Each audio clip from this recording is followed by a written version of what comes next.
নমস্কার, আমি স্বপন। নিউজ নয়া ভারতে আপনাদের সকলকে স্বাগত।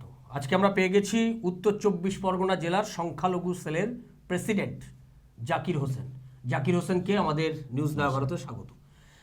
জাকির ভাইয়ের কাছে আমার প্রথম যে বিষয়টা আমি জানতে চাইব যে আপনি একজন মুসলিম সম্প্রদায়ের একজন মানুষ, বিজেপিতে আপনি যোগদান করলেন কবে? দেখুন, বিজেপিটা আমি যোগদান করছি 2005 সাল থেকে। আচ্ছা। এবং অটল বিহারী বাজপেয়ীজিকে আমি প্রণাম জানাই ওনার দেখে, এবং তারপরে এই বিশ্বের মহান নেতা আমাদের সকলের প্রিয় নরেন্দ্র মোদী, দামোদর দাস মোদীকে দেখলাম, ওনার কাজকর্ম দেখে এই বিজেপিতে আমি যোগদান করেছি। আচ্ছা, আপনি এই 2005 সালে যখন বিজেপিতে যোগদান করলেন তখন পশ্চিমবাংলায় বিজেপির কোনো নাম নিশান ছিল না। একদমই। এই লোককে 2-4টে লোক বিজেপি করতো। আপনি সেই সময়কার বিজেপি একজন সংখ্যালঘু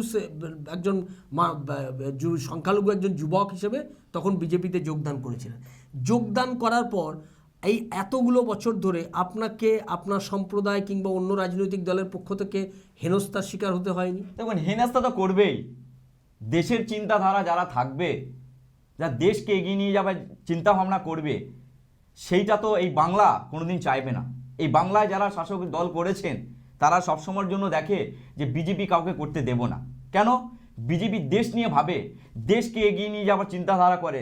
আমি সেই দেশের জন্য এই বিজেপিটা করছি। এর জন্য অনেক কিছুই হয়েছে, সেটা বাধা মতো আমি করে ফেলেছি। আমি দেশের জন্য চাই, এগিয়ে নিয়ে যাচ্ছি এবং দেশকে ভালোবাসি রাষ্ট্রবাদী হিসাবে, তার কারণে আমি বিজেপি করছি।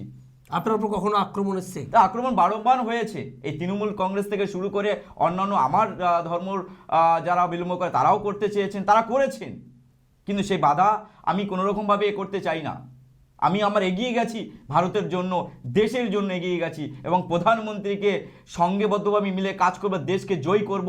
এর জন্য আমি কোনো বাধাকে পেছনে ফেলে আমি এগিয়ে সারিতে যাচ্ছি। বেশ, আপনি একজন ন্যাশনালিস্ট, দেশ জাতীয়তাবাদী একজন মুসলিম, আপনি দেশ রাষ্ট্রবাদী একজন মুসলিম, সেই কারণেই আপনি বিজেপি করছেন। আচ্ছা, পশ্চিমবাংলার মুসলমানরা কেন বিজেপি করবে? আর তারা কি রাষ্ট্রবাদী নয়? তাহলে তারা বিজেপি করছে না কেন? পশ্চিমবাংলা যদি বলেন বিজেপির ক্ষেত্রে যে মুসলমানরা কেন করবে, এই দেশের জন্য ভাবছে কারা? এই দেশে এত যে উন্নয়ন, কিভাবে দেশটাকে ডেভেলপ করছে প্রধানমন্ত্রী, আমাদের বিশ্বের মহান নেতা, সেই ডেভেলপের দিকে তাকিয়ে এবং দেশের উন্নয়নের দিকে তাকিয়ে বিজেপি করবে। এবং এই বাংলায় যেভাবে মমতা ব্যানার্জি মুসলিমদের কিভাবে ইউজ করছে, মুসলমানদের কিভাবে ক্রিমিনাল তৈরি করছে, মুসলমানদের হাত থেকে কলম বই কেড়ে নিয়ে পাথর তরোয়াল ধরিয়ে দিচ্ছে, এই পাথর আর তরোয়াল যেন না থাকে হাতে, তার কারণের জন্য নিজের মুসলিম সম্প্রদায়ের সকল পরিবারকে, তার পরিবারের গৃহভোক্ত এবং গার্জেনরা তারা এগিয়ে নিয়ে যাবে বিজেপি করার জন্য। একমাত্র এই ভারতবর্ষের একটাই সর্ববৃত্ত দল, সেটা বিজেপি, যেটা শিক্ষা দিতে পারে এবং উন্নয়ন করতে পারে, মানুষের সমাজকে মর্যাদা দিতে পারে, তার কারণেও বিজেপি করতে হবে। আচ্ছা, আপনি বিজেপি করতে হবে বলছেন, আসলে পশ্চিমবাংলার কথা আমি ছাড়ুন, আপনি উত্তর 24 পরগনা জেলার প্রেসিডেন্ট রয়েছেন, ফলে উত্তর 24 পরগনা সংখ্যালঘু সেলের আপনি একজন নেতা, আপনি মূল নেতা, আপনি মূল দায়িত্বে উত্তর 24 পরগনায়। উত্তর 24 পরগনাতে মুসলমান সম্প্রদায়ের লোকদের কি আপনি বিজেপিতে যোগদান করাতে পারছেন? 200% আমি করেছি। আচ্ছা, কীরকম, কোথায় করতে? এবং দেগঙ্গ, অশোকনগর, হাবড়া, মধ্যমগ্রাম, বারাসাত, এই 7টা ডিস্ট্রিক্টে, মানে নিউ টাউন, 7টা ডিস্ট্রিক্টে মানে বিধানসভার দায়িত্বে আমার আছে। 7টা বিধানসভায় আমি যোগদান করিয়েছি ভারতীয় জনতা পার্টি বিজেপিদের সংখ্যালঘু ভাইদেরকে, এবং তারা খুশিতে যোগদান করেছে। বিশ্বের মহান নেতা প্রধানমন্ত্রীকে তাকে শ্রদ্ধা করে এবং দেশের জন্য রাষ্ট্রবাদী হিসাবে তারা যোগদান করেছে, এবং আগামী দিনও এই ভারতবর্ষে প্রধানমন্ত্রীর সঙ্গে থাকবেন, দেশের উন্নয়ন করবেন এবং রাষ্ট্রবাদী হিসাবে এবারে 2026-এ বিজেপি সরকারকে ওনারা সরকারি নিয়ে আসবে। আচ্ছা, আপনি এইসব কথা বলছেন, অথচ দেখুন মুসলমানদের জন্য মমতা ব্যানার্জি কত ভাবে। তিনি বিভিন্ন রকমের ভাতা মুসলমানদেরকে দিচ্ছেন, তাদের যখন ধর্মীয় অনুষ্ঠান হচ্ছেন সেখানে তিনি গিয়ে আপনাদের মুসলমানদের মতো করে মাথায় কাপড় দিয়ে তিনি দোয়া করছেন, যেগুলো বলেন আপনাদের মতো করে সব অনুষ্ঠানে চলে যান, তিনি গিয়ে রেড রোডে নামাজ পড়ছেন, এগুলো তিনি করেন। সব এত কিছু করার পরও আপনার মনে হচ্ছে যে মুসলমানদের প্রতি মমতার ভালোবাসা কমে গেছে বা মুসলমানদের ভালো চায় না মমতা ব্যানার্জি, আপনার মনে হচ্ছে? এই কারণের জন্য তো বিজেপিকে ক্ষমতা নিয়ে আসতে হবে। মমতা ব্যানার্জি গোটা পশ্চিমবাংলায়, ভারতবর্ষে ধরে আমি, মমতা ব্যানার্জি যেভাবে ছলনা করছে মুসলিম ভাইদের জন্য সঙ্গে, তাদের একটার পর একটা বিপদ। আজকে যদি বলুন, যদি মমতা ব্যানার্জি এতই উন্নয়ন করছেন, এত ভাতা দিচ্ছে, তাহলে সংখ্যালঘু ভাইরা জেলের মধ্যে কেন পড়ছে? আপনি দেখুন সেন্ট্রাল জেলে গিয়ে সবচেয়ে বেশি যদি মেরেছে সংখ্যালঘুকে ইউজ করা হয়েছে, মেশিন ধরিয়েছে সংখ্যালঘুকে, বোমা মারাচ্ছে সংখ্যালঘুকে। তাহলে মমতা ব্যানার্জি এই ঘোমটা মাটা দিয়ে খ্যামটা নাচ করছে, গোটা পশ্চিমবাংলার সংখ্যালঘুকে বোকা বানাচ্ছে, কিন্তু সংখ্যালঘুরা এবার আর বোকা হচ্ছে চাইছে না ওনারা।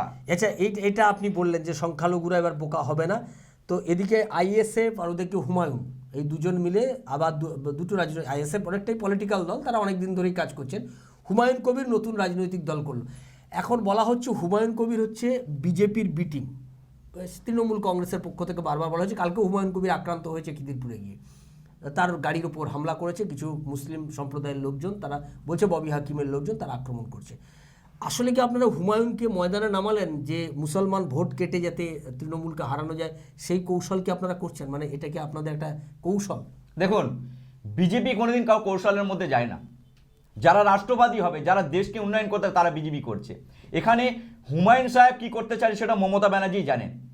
মমতা ব্যানার্জি ফুল প্ল্যানিং করে সংখ্যালঘুদের মাথায় কাঁঠাল ভেঙে এই বাবরি মসজিদের নাম করে হুমায়ুনকে একটা আলাদাভাবে জায়গায় খাড়া করে দিয়েছে, সে দাঁড় করে দিয়েছে যে সংখ্যালঘু ভোটগুলো যেন একত্রিত হয়ে বাবরি মসজিদের নাম করে সেখান থেকে দুটো সিট বার করতে পারে। আজকে হুমায়ুন সাহেবের কথা বলছেন, হুমায়ুন সাহেব নিজের ছেলে জামাইকে বলছে যে তুমি হুমায়ুন সাহেবের সঙ্গে যোগদান করুন।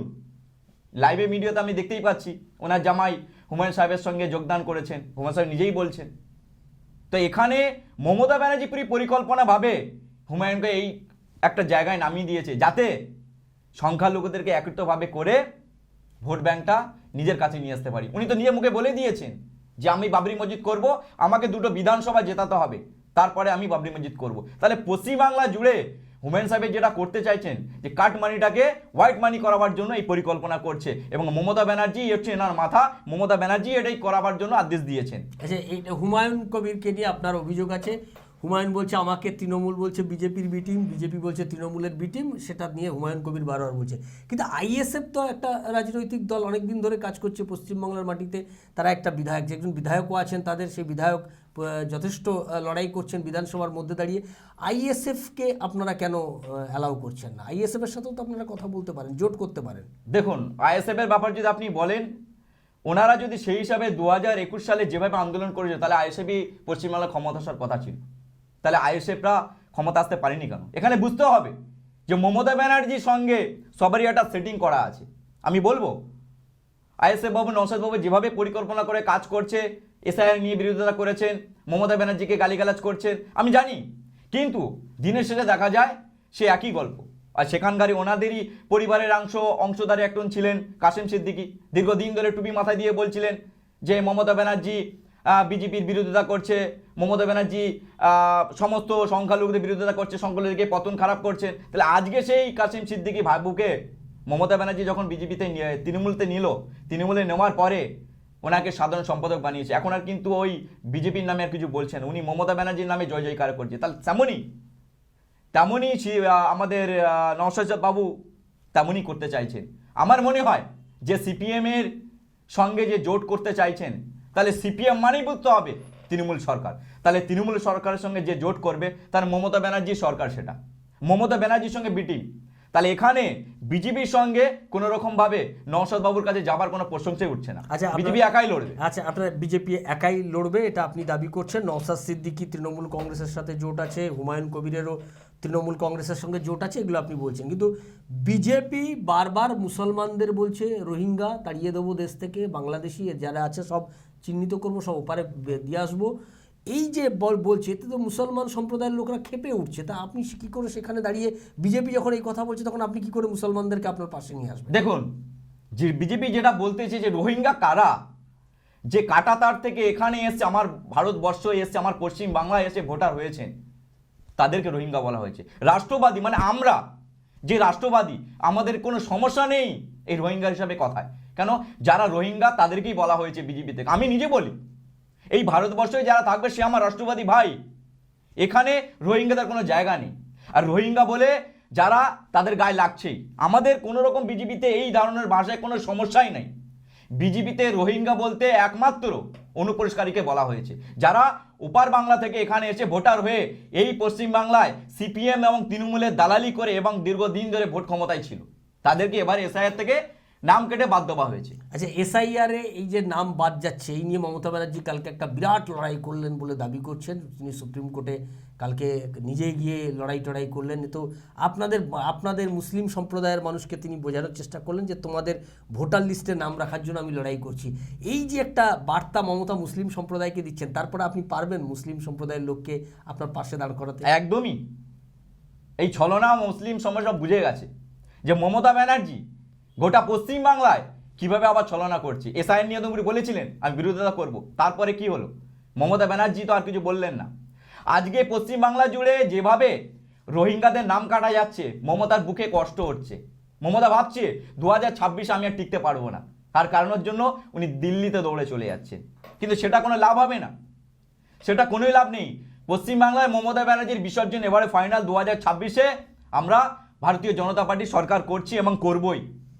আমরা জাকির হোসেনের কাছ থেকে জানার চেষ্টা করলাম যে 2026-এর বিধানসভা নির্বাচন, আর সেই বিধানসভা নির্বাচনকে কেন্দ্র করে কেন মুসলিমরা এবারে বিজেপির পাশে দাঁড়াবে এবং মুসলিমদের কিভাবে ব্যবহার করা হয়েছে সেই বিষয় সম্পর্কে দৃঢ়তার সাথে গোটা বাংলার মানুষের কাছে উপস্থিত করলো জাকির ভাই এই বিষয়টা দারুণভাবে বললেন যে এ রাজ্যের এদেশের মুসলমানদের কোনো সমস্যা নেই, তারা কেউ আতঙ্কে ভুগছেও না, তারা কেউ ভয়ও পাচ্ছে না। আতঙ্কিত কারা? যারা ওপার বাংলা থেকে অনুপ্রবেশকারী, যাদেরকে রক্ষা করে মমতা ব্যানার্জি, যাদেরকে ভোট ব্যাংক হিসেবে ব্যবহার করে যাদের ভোটে মমতা ব্যানার্জি জিতছে। আসলে মমতা ব্যানার্জির বিরুদ্ধে যে অভিযোগ বারবার বিজেপি করছে যে মমতা ব্যানার্জি আসলে এদেশের মানুষের মুখ্যমন্ত্রী নয়, উনি হচ্ছে বাংলাদেশি আর রোহিঙ্গাদের মুখ্যমন্ত্রী। উনি এদেশের এই রাজ্যের মানুষের মুখ্যমন্ত্রী নন, উনি ওখানকার মানুষের ভোটে মুখ্যমন্ত্রী হচ্ছেন। সেইটা তারা আতঙ্কিত। জাকির ভাই এই ব্যাপারে দৃঢ়তার সাথে বললেন যে এদেশের মুসলমানদের এই ব্যাপারে কোনো ভয় পাওয়ার কোনো কারণ নেই, কারণ তিনি নিজে এটা যে বিজেপি রাজনৈতিক দল করতে গিয়ে তিনি বুঝেছেন যে এই বিষয় সম্পর্কে বিজেপি পরিষ্কার। এদেশের মুসলমান যারা দেশের মুসলমান, যারা রাষ্ট্রবাদী মুসলমান, তাদের আতঙ্কিত হওয়ার ভয় পাওয়ার কারণ নেই, বরঞ্চ তাদের জাকিরের মতো, জাকির ভাই যারা নেতৃত্ব দিচ্ছে আজকে বিজেপির সংখ্যালঘু সেলের প্রেসিডেন্ট হয়েছে, তাদের পাশে এসে দাঁড়ানোর উচিত বলে তিনি দাবি করছেন। তাদের সঙ্গে থাকবেন এবং তিনি সেটা দাবিও করছেন। বহু মানুষকে তিনি সংখ্যালঘু বহু মানুষকে এখনো বিজেপিতে যোগদান করিয়েছেন। আগামী দিনেও তিনি সেই কাজ করবেন এবং আগামী নির্বাচনে 2026-এ মমতা ব্যানার্জির যে পরাজয় নিশ্চিত।